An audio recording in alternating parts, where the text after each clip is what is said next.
Antes de iniciar con el tema del día de hoy, quisiera aprovechar que tenemos el texto de esta oración para recalcar tres puntos importantes. Dice nuestra oración que la Biblia nos ayude a entender mejor nuestra realidad y la realidad que vivimos nos ayude a captar mejor el sentido de la Biblia. Cuando nosotros hablamos de pastoral, hablamos de toda la actividad que se realiza dentro de la iglesia en acto histórico de salvación. Y toda acción, para que sea realmente pastoral, tiene que tener, llamémosle así, ese tripié: la realidad o experiencia, la escritura y las enseñanzas del magisterio. Las famosas 3E: experiencia, escritura y enseñanza eclesial. La Biblia tiene que iluminar nuestra realidad y nuestra realidad tiene que también ayudarnos a captar mejor el sentido de la Sagrada Escritura. Pero para que nosotros podamos comprender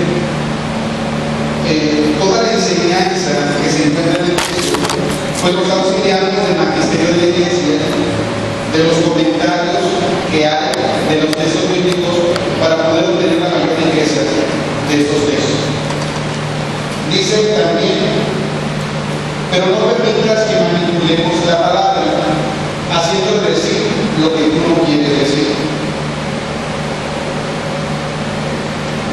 Una de las razones por las cuales encontramos en la actualidad muchas sectas se debe precisamente a lo que se conoce como la libre interpretación.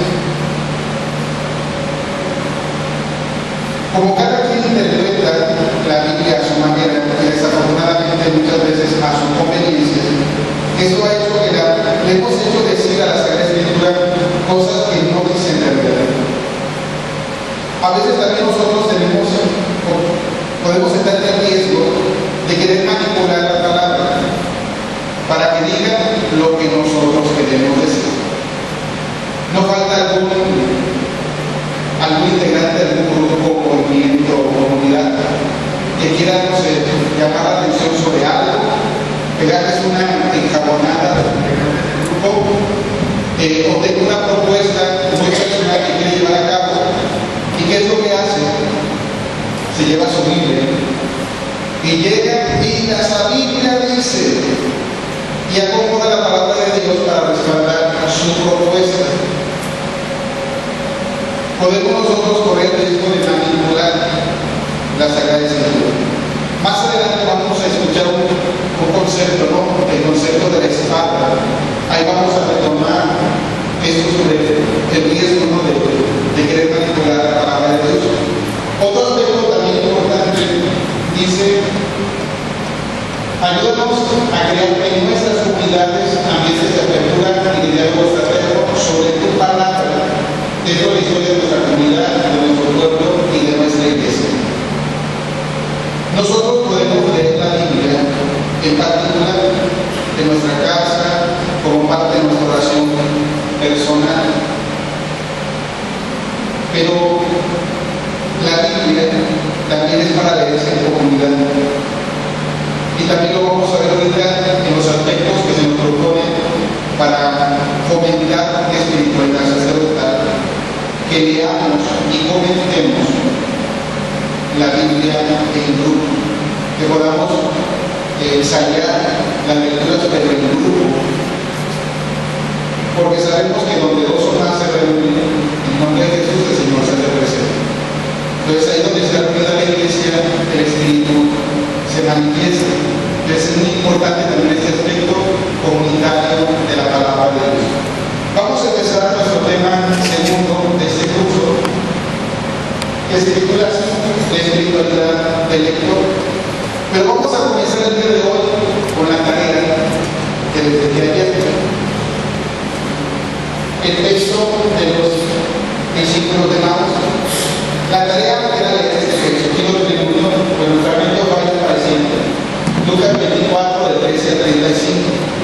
Me imagino que ustedes son muy aplicados y leyeron este texto y hicieron su tarea.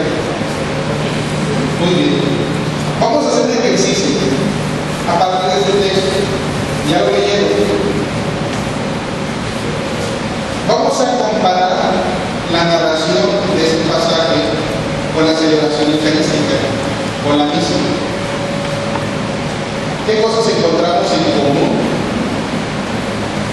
entre este pasaje de los discípulos de Maús y la celebración de la Santa Misa?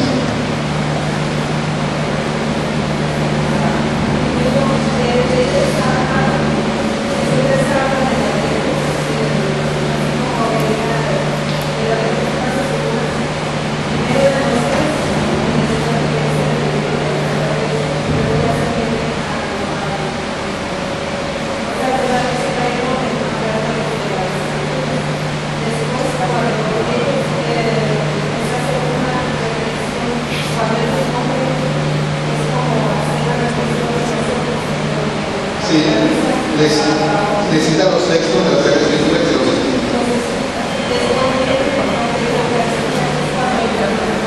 Sí, cuando se juntan ponen a la mesa.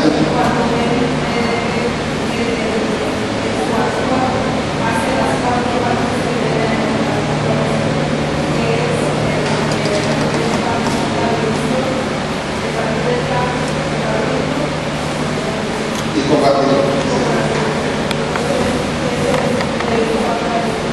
Sí, muy bien, muchas gracias. Encontramos en el pasaje, podemos delimitar por lo menos las dos partes principales de la misa, la liturgia de la palabra. Jesús se acerca, camina con ellos y les explica los textos de la Escritura que se refieren a él, al Mesías. Y después podemos nosotros reconocer en el texto el momento en que se reúne a la mesa con los discípulos para la fracción del pan. Ahí reconocemos la liturgia eucarística. Entonces en este pasaje podemos señalar las dos partes de la misa. Vamos a hacer un repaso de este texto para descubrir algunos puntos interesantes.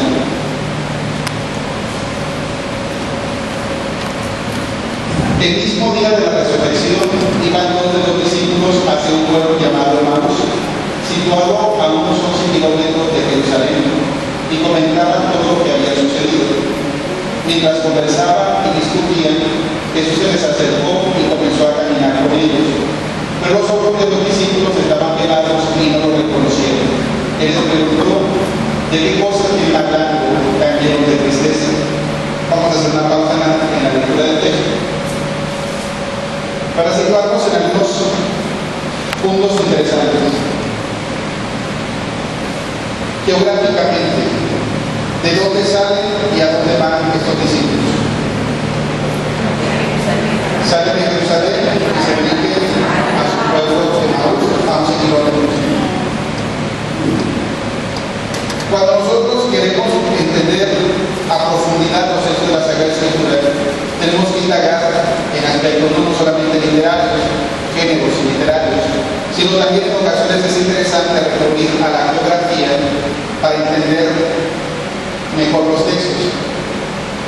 La ciudad de Jerusalén está construida sobre un monte, el monte Sión. Por eso en la Sagrada Escritura se utiliza indistintamente este nombre. Jerusalén es nombrada como Jerusalén o como Sión. Si Jerusalén está en la parte alta, Emaús está hacia abajo. ¿Qué es lo que se encontraba en Jerusalén? ¿Qué era importante para los judíos que se encontraba en Jerusalén? El templo. Y el templo para ellos era la presencia de Dios. Estos discípulos se alejaban de Jerusalén, iban de bajada, de descenso, alejándose de esta presencia de Dios. ¿Se acuerdan cuando Jesús se le aparece a las mujeres? Bueno, señalemos a María Magdalena, cuando se le aparece en el sepulcro y le dice que vaya y les dé un mensaje a los discípulos. ¿Recuerdan qué consistía el mensaje? No se alejen de Jerusalén. No se alejen de Jerusalén. ¿Y qué estaban haciendo estos discípulos? Alejándose. Se estaban apartando. Entonces vemos ahí cómo la grafía nos ayuda a entender este abajamiento, este distanciamiento, ¿sí?, de la presencia de Dios. Es igual que el pasaje de la parábola del buen samaritano. El hombre que cayó en manos de salteadores venía bajando de Jerusalén hacia Jericó. Pero es un descenso, un alejamiento, un distanciamiento de Dios. En el camino Jesús les aparece, se les junta en el camino y empieza a conversar con ellos. Aquí dice que los ojos de los discípulos estaban velados, no lo reconocieron. ¿Cuál es la experiencia que los discípulos acababan de vivir en Jerusalén? La pasión y muerte de nuestro Señor. Por eso venían tristes, por todo lo que había sucedido. Ellos se quedaron en la muerte. Uno de ellos, llamado Cleofás, respondió: soy el único forastero que no sabe lo que ha sucedido estos días en Jerusalén. Él les preguntó qué cosa. Ellos le respondieron lo de Jesús el Nazareno, que era un profeta poderoso en obras y palabras ante Dios y ante todo el pueblo. Como los sumos sacerdotes y nuestros jefes lo entregaron para que nos condenaran a muerte y lo crucificaran. Nosotros esperábamos que Él sería el libertador de Israel, y sin embargo han pasado ya 3 días desde que estas cosas sucedieron. Es cierto que algunas mujeres de nuestro grupo nos han desconcertado, pues fueron de madrugada al sepulcro, no encontraron el cuerpo y llegaron contando que se les habían aparecido unos ángeles que les dijeron que estaba vivo. Algunos de nuestros compañeros fueron al sepulcro y hallaron todo como habían dicho las mujeres, pero a él no lo vieron. Otra pausa. Si ya Jesús se había aparecido a las mujeres, si ya algunos de los discípulos habían ido al sepulcro, si ya se les había anunciado la resurrección de Jesús, ¿por qué esos discípulos no creyeron? ¿Por qué se decepcionaron? Porque lo dice, nosotros esperábamos. O sea, su esperanza se ha perdido. Han pasado ya 3 días, se desesperaron y van de regreso nuevamente a su aldea. ¿Por qué no creyeron? ¿Por qué se desesperaron? Porque ellos esperaban que ellos creen que el reino de Cristo era de aquí, la tierra, y que va a ser lograr la Sí. De alguna manera esos discípulos tenían la mentalidad judía de que el Mesías iba a ser un Mesías guerrero, un Mesías triunfalista, y lo que ellos pudieron ver fue un Mesías fracasado, porque la cruz fue para ellos un fracaso de Jesús. Entonces fue claro la decepción, y aparte lo que implicaba la muerte en cruz, para que estos discípulos fueran lentos en aceptar el mensaje, el anuncio de la resurrección. Entonces Jesús les dijo: que insensatos son ustedes y que duros de corazón para creer todo lo anunciado por los profetas. ¿Acaso no era necesario que el Mesías padeciera todo esto y así entrar en su gloria? Y comenzando por Moisés y siguiendo con todos los profetas, les explicó todos los pasajes de la Escritura que se referían a él. Y acerca del pueblo a donde se dirigían, él hizo como que iba más lejos. Pero ellos le insistieron diciendo: quédate con nosotros, porque ya es tarde y pronto va a oscurecer. Y entró para quedarse con ellos. Cuando estaban a la mesa con un pan, pronunció la bendición, partió y se lo dio. Entonces se les abrieron los ojos y lo reconocieron, pero él se les desapareció. Y ellos se decían el uno al otro: con razón nuestro corazón ardía mientras nos hablaba por el camino y nos explicaba las Escrituras. Hagamos otra pausa. Ustedes recuerdan ¿Cómo están ordenadas las lecturas en la misa? La primera lectura, ¿de dónde se toma? Del Antiguo Testamento, salvo durante el tiempo de Pascua, que escuchamos lecturas del Nuevo Testamento. Pero de ordinario tenemos en la primera lectura una lectura del Antiguo Testamento. El Salmo, también una lectura del Antiguo Testamento. La segunda lectura, ¿de dónde se toma? Del Nuevo Testamento, una carta, ¿no? ¿Sí? Y luego ya tenemos el Evangelio. Jesús se fue también hasta el Antiguo Testamento para explicarle y para que ellos pudieran entender. Si nosotros comparamos un poquito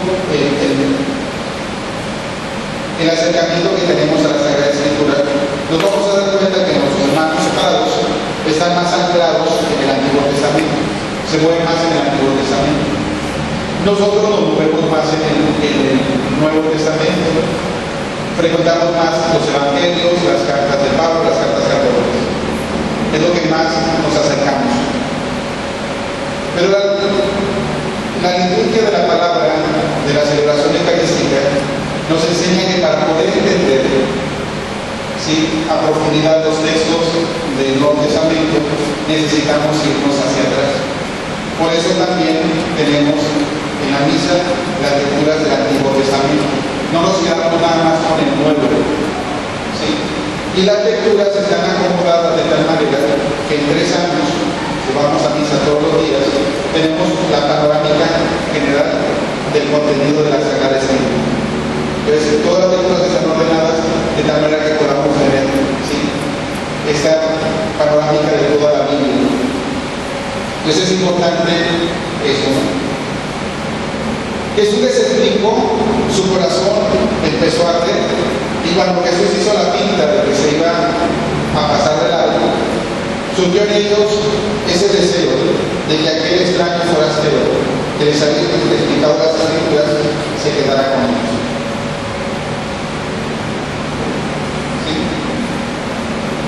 Y sucedió esto, ya que tenía parte de cuando se sientan a la mesa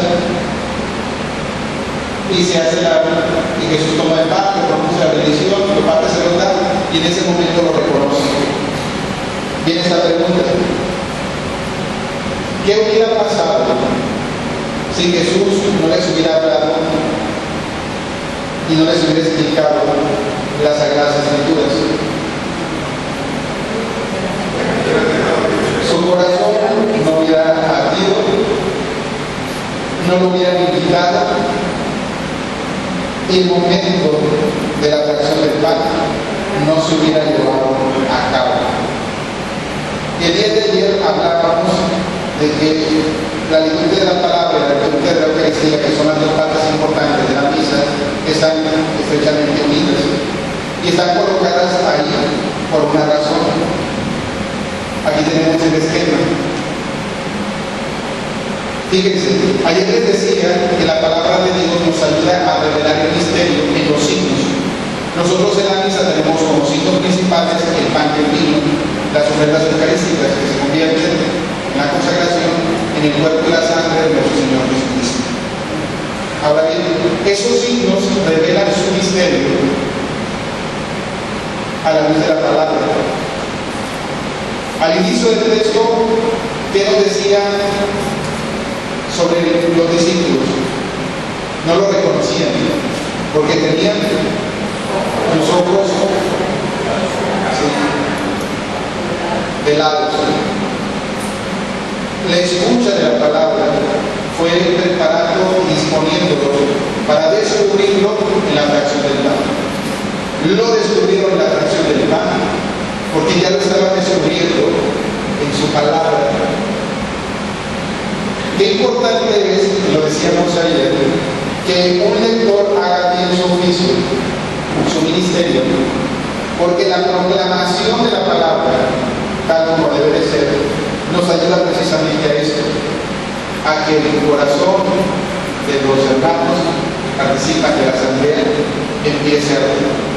Sientan ellos ese deseo de encontrarse con Jesús, y puedan reconocerlo también en la fracción del pan.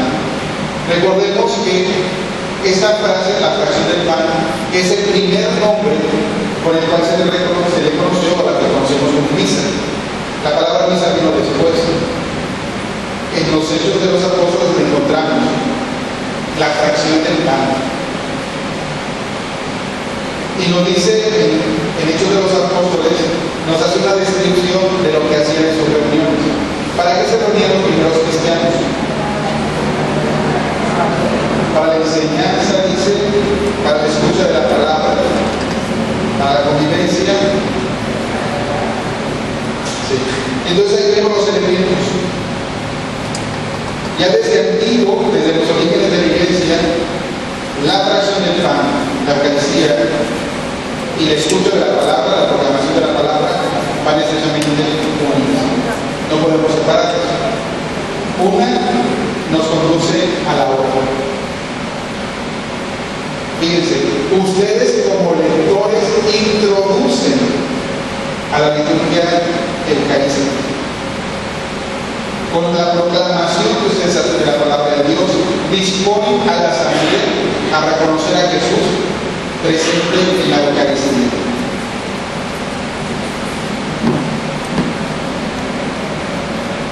Se levantaron inmediatamente, regresaron a Jerusalén, donde encontraron reunidos a los 11 con sus compañeros, los cuales les dijeron: de veras que ha resucitado el Señor y se les ha aparecido a Simón. Entonces ellos contaron lo que les había pasado por el camino y cómo lo habían reconocido al partir el pan, en la fracción del pan. Este desenlace que aparece al final del texto, ¿dónde se lleva a cabo? ¿En qué lugar? ¿Emaús? No, Jerusalén. Porque se encontraron con la palabra que encendió su corazón, y porque se encontraron con Jesús también en la Eucaristía, en la fracción del pan. Estos discípulos pudieron reencontrar su esperanza, su alegría, y aquellos discípulos que venían de Jerusalén apartándose del proyecto que Dios tenía para ellos, se regresan nuevamente. Ellos venían los dos caminando, no solos cuando Jesús se les aparece. Aquí donde están, con los demás discípulos, regresan y se insertan nuevamente a la comunidad. Fíjense lo que logran esas dos partes, ¿no? La liturgia de la palabra y la liturgia de la Eucaristía. Unidas producen este efecto. Nos devuelven, ¿sí? Nos enciende el corazón, recuperamos la esperanza y nos insertamos nuevamente a la comunidad de los hijos de Dios. Esto que pasó aquí es lo que tiene que pasar también en la vida, en nuestras celebraciones eucarísticas. Vamos entrando ahora sí a algunos aspectos que nos van a ayudar a ir terminando una espiritualidad del lector. Vamos a partir de eso. ¿Cuál es la fuente principal de espiritualidad del lector? Es obvio, ¿no? La palabra. Tanto en el Antiguo como en el Nuevo Testamento, la palabra se convierte en la expresión fundamental de la experiencia de haber encontrado al Señor. Por eso la reflexión sobre la noción bíblica de palabra puede ayudarnos a elaborar una espiritualidad para lectores. Les voy a invitar a que busquen su Biblia, si la prefieren, un texto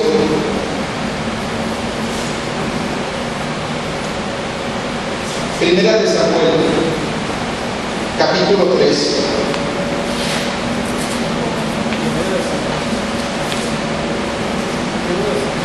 Versículos del 1 al 10. Es el llamado que Dios hace a Samuel.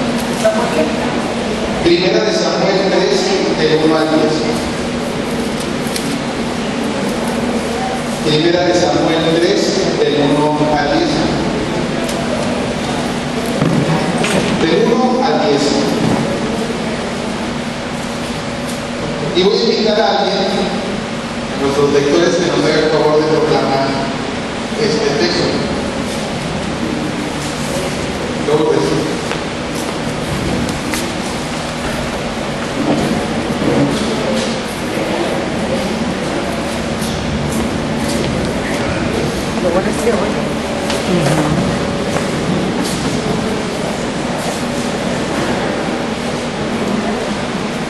el joven Samuel servía a Yahvé bajo la mirada de Elí. En ese tiempo, la palabra de Yahvé era muy rara y las visiones poco frecuentes. Ese día estaba allí acostado en su cama. Sus ojos estaban tan débiles que ya no veía. Todavía no se había apagado la lámpara de Dios y Samuel estaba acostado en el santuario de Yahvé, ahí donde estaba el arca de Dios. Yahvé lo llamó: Samuel, Samuel. Respondió: aquí estoy. Corrió donde Elí y le dijo: aquí estoy, ya que me llamaste. Elí le respondió: yo no te he llamado, vuelve a acostarte. Y Samuel se fue a acostar. Yahvé lo llamó de nuevo: Samuel, Samuel. Se levantó y se presentó ante Elí. Aquí estoy, le dijo, puesto que tú me llamaste. Elí le respondió: yo no te he llamado, hijo mío, vuelve a acostarte. Samuel no conocía todavía a Yahvé, la palabra de Yahvé no le había sido todavía revelada. Cuando Yahvé llamó a Samuel por tercera vez, se levantó y fue a ver a Elí. Aquí estoy, le dijo, ya que me llamaste. Elí comprendió entonces que era Yahvé que llamaba al muchacho y dijo a Samuel: anda a acostarte, si te llaman, responde. Habla Yahvé, que tu servidor escucha. Y Samuel volvió a acostarse. palabra de Dios.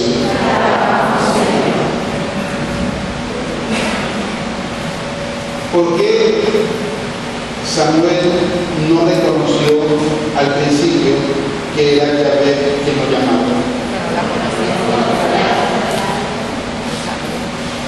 Dice: Samuel no conocía todavía a Yahvé, la palabra de Yahvé no le había sido revelada. Aquí encontramos cómo encuentro está relacionado con la palabra. Si Samuel no conocía, no se había encontrado todavía con Yahvé, era porque la palabra no se le había dirigido todavía. Entonces, aquí encontramos esos dos elementos. Por eso la palabra se convierte en expresión fundamental de la experiencia de haber encontrado al Señor. Entonces, la palabra, si el hecho de que la palabra de Dios sea dirigida a nosotros es sinónimo de encontrarnos con Dios. Lo vemos en la Sagrada Escritura, se nos dice en los textos. Cuando nosotros proclamamos la palabra de Dios, favorecemos este encuentro. La gente se encuentra con Dios a través de la escucha de la palabra que nosotros proclamamos. Pues ahí nuevamente la importancia de este ministerio. Cuando nosotros nos acercamos a la palabra, nos encontramos con Dios. Pues algo que nos ayuda a nosotros para ir fortaleciendo nuestra espiritualidad es precisamente el contacto con la palabra. Entonces no se trata solamente de que nos limitemos a leer la lectura que nos toca proclamar el domingo. No podemos limitarnos. El hecho de que se diga que los lectores sean personas, hombres y mujeres de la palabra, significa que tienen que estar familiarizados, muy familiarizados con la palabra de Dios. Porque el contacto frecuente ha sido con la palabra de Dios, va a permitir que ustedes estrechen esa relación con Dios, ese encuentro, para que cada vez que ustedes se encuentran con la palabra, se vuelven a encontrar con Dios, les renueva el encuentro. Entonces, no podemos descuidar la lectura asidua de la palabra. En hebreo, palabra significa, bueno, se pronuncia dabar. Así lo encontramos en los textos hebreos. Pero esta palabra dabar es utilizada para describir la acción de Dios, el obrar de Dios en la historia. Y si tomamos como referencia el libro del Génesis, el relato de la creación, vamos a ver cómo Dios fue creando todas las cosas. ¿Cómo nos relata el libro del Génesis que fueron creadas todas las cosas? Por la palabra poderosa de Dios. Y dijo Dios habló y las cosas fueron. La palabra creadora. Entonces, cuando nosotros encontramos escritura o palabra de Dios, ese concepto de la implica eso. Es la palabra creadora de Dios. Entonces, es la presencia, es el Dios. Dabar de Dios significaba afirmar la presencia efectiva y transformadora de Dios en el mundo. El dabar de Dios era más un evento que una cosa. Era lo que sucede cuando una persona o una comunidad, en cierto sentido, se sienten dirigidos por Dios. Dios dirige, Dios crea, Dios renueva a través de su palabra. Y vemos cómo la Sagrada Escritura, el encuentro que se da a través de la palabra, no es un encuentro común y corriente, era de hecho un encuentro sagrado. Por ejemplo, en el libro del Éxodo, cuando Dios se comunica con Moisés, en la zarza que ardía sin consumirse, ayer lo mencionábamos, ¿qué es lo que viene como consecuencia de este encuentro? ¿Qué es lo que Dios le encomienda a Moisés? La liberación de Israel. ¿Sí? La liberación, la salvación del pueblo que era oprimido en Egipto. Entonces, ese encuentro con Dios no es un encuentro común y corriente, el que tuvo Moisés con Yahvé en el monte Sinaí a través de la zarza. Fue un encuentro salvador, porque Dios, y así se lo revela a Moisés, he visto la opresión de mi pueblo en Egipto, he escuchado su clamor.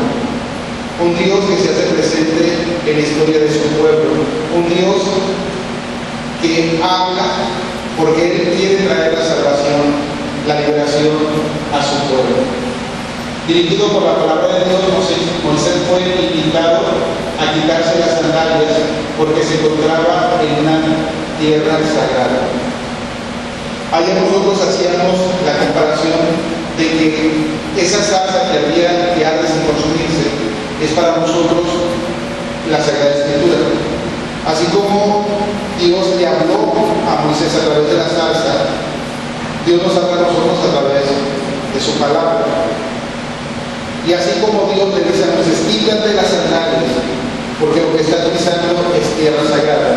También lo que nosotros pisamos cuando venimos a misa, lo que nosotros pisamos, lo que nosotros tocamos, lo que nosotros proclamamos en la Santa Litúrgica es tierra sagrada. Y también nosotros tenemos que despojarnos de nuestras sandalias. ¿Qué pueden significar nuestras sandalias? Podemos ampliar los significados, ¿no? Nuestra apatía, nuestra indiferencia, nuestra falta de compromiso, nuestra pereza espiritual. Tenemos que despojarnos de todo eso, nuestra soberbia, etc., ¿no? Para poder acercarnos y poder pisar esa tierra sagrada a la cual Dios nos ha llamado. Porque Dios acercó a Moisés como nos ha acercado también a nosotros.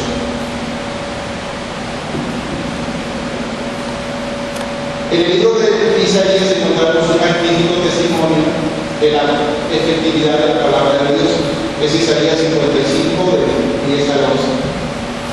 Así como la lluvia y la nieve descienden del cielo y no vuelven a él, sin haber empapado la tierra, sin haberla fecundado y hecho germinar, para que dé la semilla al sembrador y el pan al que come. Así sucede con la palabra que sale de mi boca. Ella no vuelve a mí estéril, sino que realiza todo lo que yo quiero y cumple la misión que yo le encomendé.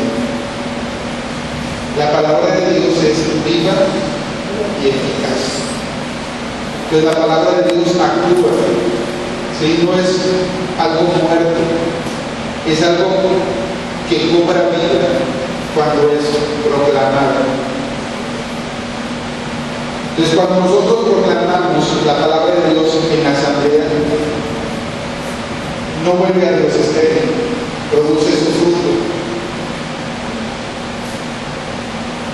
Aunque nosotros no lo veamos en ese momento, ¿no?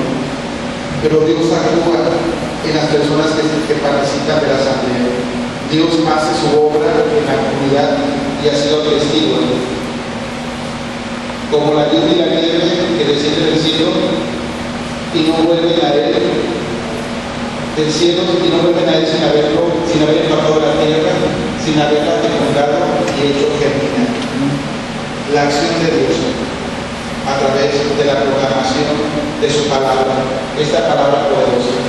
Para Isaías, hablar de la palabra de Dios era hablar de la acción efectiva de Dios en la historia. Para los cristianos, esta palabra sagrada llega a su punto dominante en Jesús de Nazaret. Ahora bien, Jesús es la palabra de Dios. Esta comprensión de la palabra de Dios como un evento efectivo y transformador alcanzará un nivel más profundo cuando es asociada no solo con una palabra o con palabras que Dios pronuncia, sino con la definitiva palabra de Dios. El antiguo Dios se había revelado a través de ciertos personajes, los patriarcas, los jueces, los profetas. Dios había revelado a ellos su palabra, les había dirigido su palabra. Pero el culmen de esta revelación se lleva a cabo en Jesús. Él es la palabra de Dios. Es la palabra que se nos es dirigida, una palabra encarnada, hecho hombre por nosotros. Encontramos en el prólogo del Evangelio de San Juan este texto. Al principio existía la palabra, y la palabra estaba junto a Dios, y la palabra era Dios. Al principio estaba junto a Dios. Todas las cosas fueron hechas por medio de la palabra, y sin ella no se hizo nada de todo lo que existe. En ella estaba la vida, y la vida era la luz de los hombres. La luz brilla en las tinieblas, y las tinieblas no la percibieron. La palabra se hizo carne y habitó entre nosotros, y nosotros hemos visto su gloria, la gloria que recibe del Padre como Hijo único, lleno de gracia y de verdad. Esa es la palabra que Dios nos ha dirigido. Creo que todos nosotros tenemos palabras con las cuales nos dirigimos a nuestra familia, a nuestros seres queridos. No vamos a decir ahorita palabras, pero nada más acuérdense. A las personas que ustedes aman, ¿con qué palabras les dirigen? Hay muchas, ¿no? Mi amorcito, mi cielo, mi vida, etc., ¿no? Lo que ustedes quieran, puede haber una gran variedad de palabras. Esta palabra expresa el amor que nosotros sentimos por esas personas. Fíjense qué tanto nos ama Dios, que para dirigirse a nosotros, la palabra que utilizó fue Jesús. Esa es la palabra con la cual Dios se dirigió a nosotros. Es la palabra amorosa, ¿sí? Es la palabra que encierra todo el amor que Dios siente por nosotros. Pues también Dios tiene una palabra con la cual expresa su gran amor por nosotros. Jesús.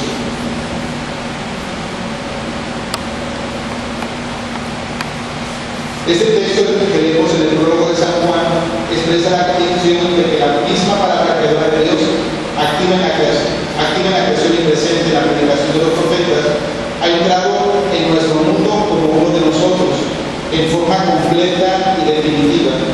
De ahí en más, en el Nuevo Testamento, la expresión palabra de Dios significará la palabra creativa y salvadora de Dios, manifestada en forma completa y perfecta en Jesús de Nazaret. ¿Qué significa el nombre de Jesús? Salvador, llave Salvador. Entonces vemos cómo en el mismo nombre se encierra la finalidad de esta palabra: salvarnos. En Jesús la revelación divina asume la forma no de una información de hechos o de doctrinas. La revelación viene a nosotros como una persona. La comunicación de la palabra de Dios a nosotros en Jesús es el don de sí mismo que Dios nos hace a nosotros. En Jesús, la palabra encarnada, Dios comparte con nosotros nada más y nada menos que su verdadera vida. Esto se encuentra reflejado en el comienzo de la primera carta del apóstol Juan. Primera de Juan 1, del 1 al 4. Lo que existía desde el principio, lo que hemos oído, lo que hemos visto con nuestros ojos, lo que hemos contemplado, lo que hemos tocado con nuestras manos acerca de la palabra de vida, es lo que les anunciamos. Porque la vida se hizo visible y nosotros la vimos y somos testigos y les anunciamos la vida eterna que existía junto al Padre y que se ha manifestado. Lo que hemos visto y oído se lo anunciamos también a ustedes, para que vivan en comunión con nosotros, y nuestra comunión es con el Padre y con su Hijo Jesucristo. Les escribimos esto para que nuestra alegría sea completa. ¿Qué pasaría si nosotros sustituyéramos la palabra anuncio por la palabra proclamación?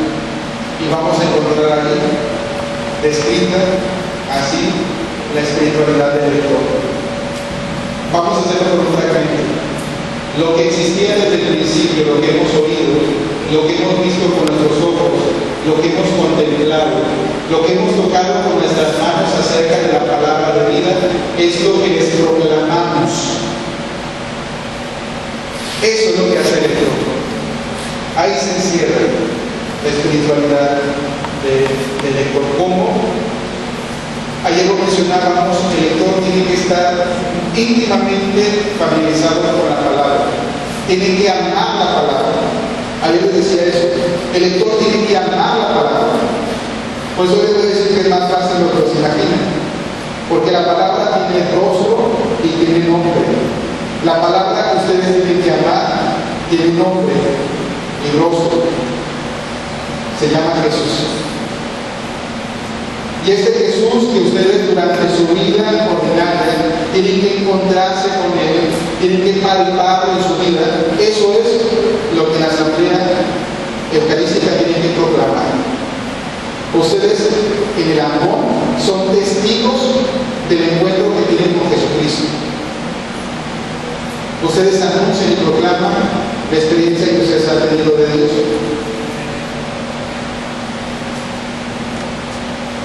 Lo que hemos visto y oído se lo proclamamos también a ustedes, para que vivan en comunión con nosotros, y nuestra comunión es con el Padre y con su Hijo Jesucristo. Esta palabra que crea la comunidad. Ahí nuevamente la grandeza, ¿no?, de este ministerio. Este hermoso pasaje nos transmite la notable verdad de que en Jesucristo, la palabra de Dios encarnada, nosotros podemos establecer una relación de amistad con Dios. La palabra nos introduce en esta amistad con Dios. Solo cuando hemos comprendido el sentido profundo de Dios que se comunica asimismo como la palabra hecha carne. Entonces podemos comprender por qué las Escrituras las llamamos palabra de Dios.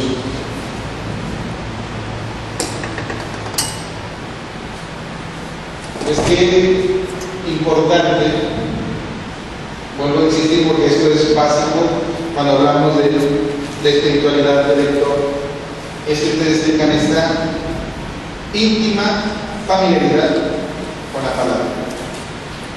Y como les digo, es muy sencillo. ¿Cómo me voy a acercar yo a la palabra? Hay un camino y el camino es Jesús. ¿Sí? Acercarte a Jesús es acercarte a la palabra porque Él es la palabra encarnada. Cuando nosotros nos acercamos a la Biblia, a la Sagrada Escritura, no nos acercamos a un libro muerto. Nos acercamos a un texto que se vuelve vida cuando nosotros lo leemos o lo proclamamos. Es vida, viva y eficaz. El lector como un servidor de la palabra viviente de Dios. Ese es el segundo punto. Esta reflexión sobre el significado y el poder de la palabra de Dios nos ayudará a apreciar mejor el ministerio del lector, porque en la celebración litúrgica donde se expresa mejor, es donde se expresa mejor que en cualquier otro espacio la verdadera naturaleza y la finalidad de las Escrituras. Les decía hace un momento, nosotros podemos leer la palabra de Dios en personal, debemos de hacerlo, pero también debemos de reconocer que el lugar donde esta palabra se manifiesta con toda su grandeza es cuando es proclamada dentro de la asamblea eucarística. Es ahí cuando revela su verdadera naturaleza y su finalidad. Ayer mencionábamos las dos mesas, la mesa de la palabra y la mesa de la Eucaristía. En el corazón de la renovación litúrgica, animada por el concilio, recordemos ese documento, la Sacrosantum Concilio, esta convicción de que descubrimos a Dios tanto en la proclamación de la palabra como en la fracción del pan. La carta apostólica del Papa Juan Pablo II sobre la Eucaristía del domingo, que escribió en los primeros años de su pontificado, habla de la doble misa de la palabra y de la Eucaristía. Sabemos muy bien que desde los primeros tiempos la celebración de la Eucaristía estuvo unida no solo a la oración, sino también a la lectura de la Sagrada Escritura y con el canto de toda la asamblea. Como resultado, por mucho tiempo ha sido posible aplicar a la misa la comparación hecha por los padres con las dos mesas en las que la Iglesia prepara para sus hijos la palabra de Dios y la Eucaristía, es decir, el pan del Señor. Cuando nosotros asistimos a misa, nos nutrimos de estas dos mesas, la mesa de la palabra y la mesa de la Eucaristía. ¿No se ha fijado que en algunos templos incluso el ambón parece una misa? ¿Se han fijado? En algunos templos ya el ambón tiene forma de mesa. Hagan de cuenta que es como una mesita medio inclinada, medio levantada y con las patas muy largas, pero parece una mesa también. En algunos templos está significado incluso de esta manera, que es la mesa de la palabra.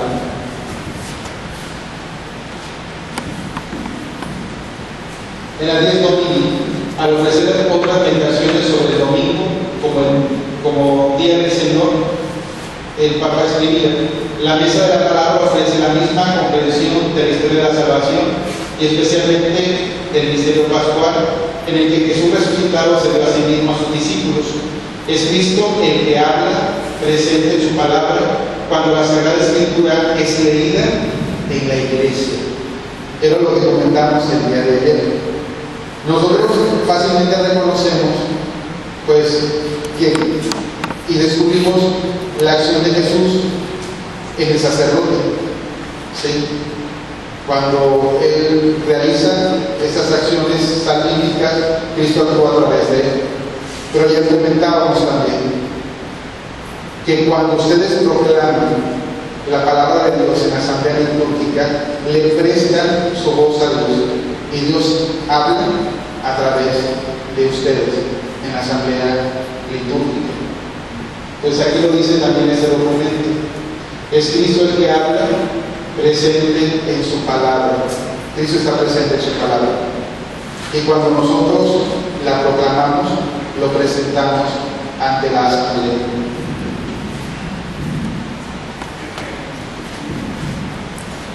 Ese es el sentido del doble alimento de la palabra y de la Eucaristía.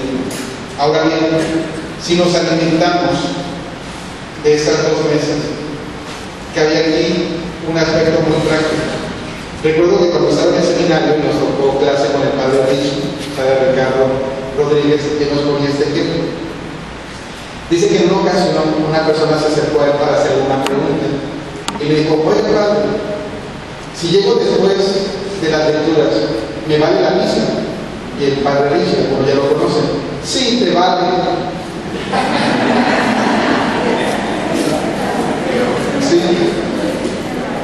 Sí, o sea, a veces nosotros estamos en cuestiones de que, y si llego después de la, o si me toca leer el Evangelio, o si llego y ya pasó la lectura, pero antes del ofertorio, estamos viendo la celebración eucarística como una unidad, esas dos partes, ¿no? De la palabra de la Eucaristía como un todo. Y vemos que la liturgia de la palabra nos prepara y nos dispone para encontrarnos con Jesús en la Eucaristía. Nos ayuda a reconocer esta presencia de Jesús, esta presencia real. Entonces, ¿qué pensarían ustedes de una persona que llega porque ha pasado a comulgar? Ha pasado, uno que está enfrente se da cuenta, ¿no? Llega la persona y va entrando así, están cantando el cordero, así, medio saludando a todo el mundo ahí, y a la hora de la comunión hace fin. Y si comulga, y si realmente está comulgando el cuerpo de Cristo. Esto no va a desaparecer, su presencia no va a desaparecer porque aquella persona llegó tarde, ¿no? Aunque llegue exactamente en ese momento, esa señora que recibe.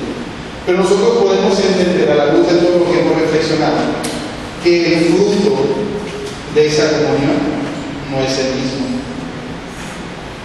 Es realmente la presencia de Cristo la que está ahí, pero el fruto de esa comunión no es igual que si nosotros vivimos todo el proceso de la celebración, si dejamos que el Señor nos hable, si primero antes de comer el pan de la Eucaristía, comemos primero el pan de la palabra.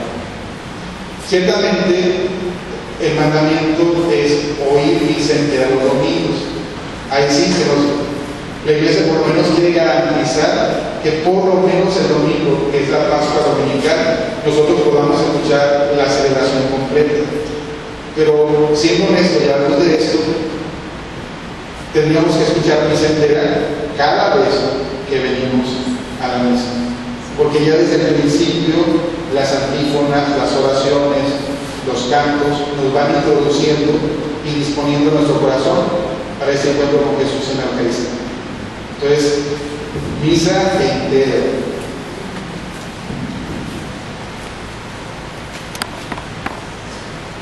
Sí, cambiando. Y luego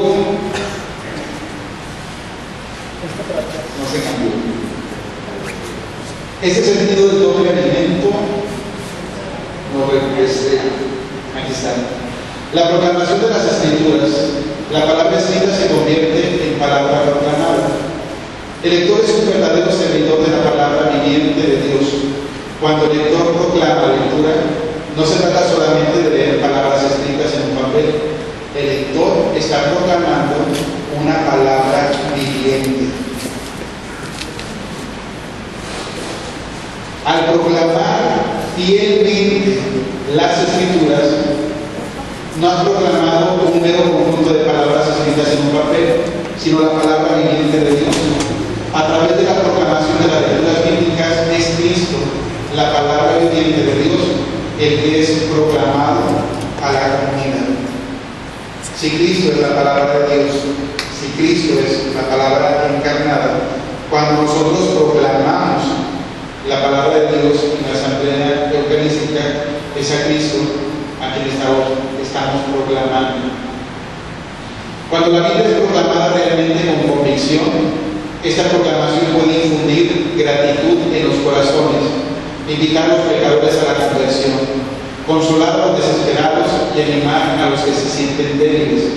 El poder de la palabra proclamada está bien escrito en la carta a los hebreos. Antes de leer este texto de los hebreos, fíjense, tiene el poder de consolar a los desesperados y animar a los que se sienten débiles. ¿Recuerdan cómo iban los discípulos de Maús? Iban tristes. De hecho, así empieza el diálogo de Jesús con ellos. ¿De qué vienen hablando tan llenos de tristeza? ¿Y cómo terminan al final? Alegres. Se encontraron, comieron de la mesa de la palabra, comieron de la mesa de la Eucaristía. Dice la carta a los Hebreos 4:12. La palabra de Dios es viva y eficaz y más cortante que cualquier espada de doble filo. Ella penetra hasta la raíz del alma y del espíritu, de las articulaciones y de la médula, y discierne los pensamientos y las